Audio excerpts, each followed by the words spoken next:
कभी सोचा है जिसे आपने पैसों के लिए छोड़ा हो, अगर वही एक दिन सामने बैठ जाए तो आंखें शर्म से झुकती हैं या उम्मीद से? देखिए पूरी कहानी। ट्रेन की खिड़की के बाहर खेत, पेड़, झोपड़ियां तेजी से पीछे भाग रहे थे। अंदर जया खामोश बैठी थी, चेहरे पर एक अजीब सी थकान और दिल में सालों का बोझ। तभी उसके बिल्कुल पास आकर कोई बैठा। सीट हल्की सी हिली तो जया की नजर अनायास उसकी तरफ उठ गई और अगले ही पल उसका दिल जैसे थम सा गया। वो कोई और नहीं, उसका पहला पति मयंक था। जया एक तक उसे देखे जा रही थी। दिल जोर जोर से धड़कने लगा, मगर मयंक, उसने एक बार भी उसकी तरफ नहीं देखा, जैसे वो उसे जानता ही ना हो। काफी देर तक जया खुद को रोकती रही, लेकिन आखिरकार हिम्मत करके बोली, कैसे हो? आपकी तारीफ। जया का दिल जैसे टूट सा गया। उदास होकर बोली, जिंदगी के 5 वर्ष मेरे साथ बिताए हैं, आपने इतनी जल्दी भूल गए?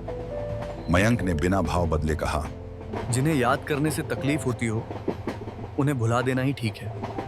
ये शब्द नहीं थे, जया के दिल पर पड़े जख्म थे। वो चुप हो गई। मयंक ने मोबाइल निकाल लिया, जैसे बातचीत वहीं खत्म हो गई हो। कुछ पल बाद कांपती आवाज में जया फिर बोली, हमारा बेटा कैसा है?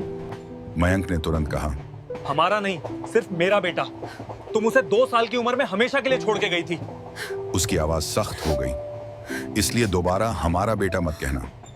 जया की आंखों से आंसू बहने को तैयार थे। किसी तरह खुद को संभालते हुए बोली, सॉरी, तुम्हारा बेटा कैसा है? अब तो 14 वर्ष का हो गया होगा।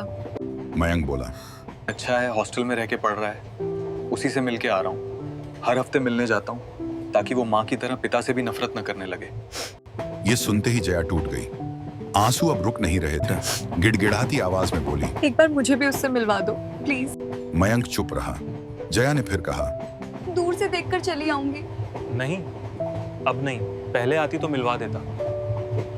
अब हम दोनों तुम्हारे बिना जीना सीख गए हैं, प्लीज दखल मत दो। जया ने बात बदलते हुए पूछा, आपकी पत्नी नहीं आई साथ में? मयंक ने फीकी सी हंसी हंसकर कहा, सब तुम्हारी तरह नहीं होते। तुमने पैसों के लिए बेटे और पति को छोड़ के दूसरी शादी कर ली, मगर मैं इतना नहीं गिरा। बेटे को सौतेली माँ के हवाले नहीं करना था, इसलिए मैंने दूसरी शादी नहीं की। जया चुप हो गई। काफी देर तक सिर्फ ट्रेन की आवाज थी। फिर मयंक ने पूछा, तुम्हारा वो अमीर पति कहाँ है? तुम भी तो अकेले सफर कर रही हो। जया ने लंबी सांस ली। वो पिछले साल ही मर गया। बूढ़ा संकी और शक्की था। मरते वक्त सारी संपत्ति अपने बेटों के नाम कर गया। मेरे लिए एक घर और 2 दुकानें छोड़। मयंक ने पूछा, और तुम्हारे सौतेले बेटे? जया की आवाज भर आई, वो मुझे माँ नहीं मानते। उनकी शादी हो गई है, अलग घर में रहते हैं। अब मैं बिल्कुल अकेली हो गई हूँ। रात दिन तुम्हें और अपने बेटे। इतना कहते ही जया फूट फूट कर रोने लगी। उसके पास आते ही मयंक को वहीं जानी पहचानी खुशबू महसूस हुई। एक पल को उसका दिल पिघल गया। मन किया जया को कंधा दे दे, लेकिन अगले ही पल वो खुद को संभालते हुए पीछे हट गया। तुम ही छोड़ के गई थी।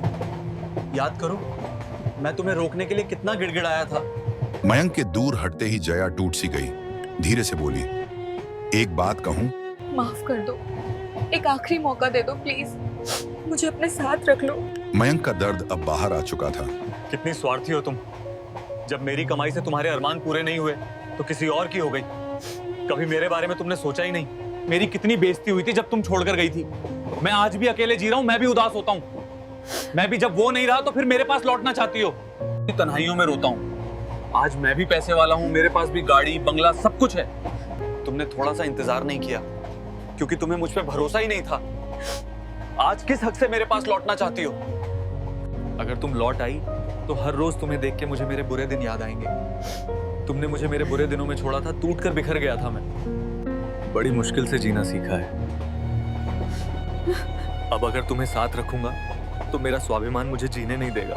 इतना कहकर मयंक खड़ा हो गया। स्टेशन आ चुका था। मयंक चला गया और जया वहीं बैठी रह गई, उस खाली सीट पर हाथ फेरते हुए, आंसू बहाते हुए। आज उसे समझ आ गया था, कुछ लोगों को खो देने के बाद वे दोबारा कभी नहीं मिलते, चाहे सामने ही क्यों न बैठ जाए। अगर ये कहानी दिल को छू गई हो तो वीडियो को लाइक करें। ऐसी कहानियां दिल से बनाई जाती हैं। अब आपकी बारी है बताने की, क्या मयंक का फैसला सही था या फिर मयंक को जया को माफ कर देना चाहिए था? रिश्तों की सच्चाई दिखाने वाली ऐसी कहानियों के लिए चैनल को सब्सक्राइब जरूर करें। बोलो हर हर महादेव।